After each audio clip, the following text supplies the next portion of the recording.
పార్వతీపురం మన్యం జిల్లా కొమరాడ మండల కేంద్ర సమీపంలో ఈ గొయ్యి పెద్ద పెద్ద గొయ్యిలు మనము 3 రోజుల పాటు తప్పి ఇప్పుడు చిన్న గొయ్యిలు కూడా ఈరోజు కప్పుతున్నామండి.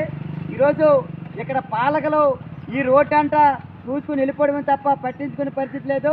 ఈరోజు ప్రతిపక్ష పార్టీ వాళ్ళందరూ గోతులు కప్పుతుంటే ఈ అధికార పార్టీ నాయకులు పాలకులు ఈ రోడ్డు మీద తిరగడానికి తిరిగే పరిస్థితి ఉంది. ఇలా ఉందండి ఈ కొమరాడ మండలంలోన ఈ రోడ్ల పరిస్థితి. కాబట్టి ఈ పార్వతీపురం నుండి మా పూనేరు వరకు 3 రాత్రులకి అంతరాష్ట్ర రహదారి అండి.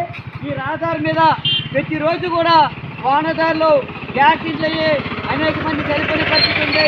ఈరోజు ఈ పాలకులు కానీ ఈ అధికార పార్టీ నాయకులు కానీ ఎవరు పట్టించుకునే పరిస్థితిలో ఈరోజు సిపిఎం పార్టీ తెలుగుదేశం పార్టీ నాయకులు కలిసి ఈ రోడ్లన్నీ కూడా కప్పడం జరిగింది. మొన్న 3 రోజులు పెద్ద పెద్ద గోతులు కట్టాము. ఈరోజు చిన్న గోతులు కూడా ఎక్కడ చిన్న గోతులు కూడా ఈరోజు కట్టే పరిస్థితి ఉందండి. ఈరోజు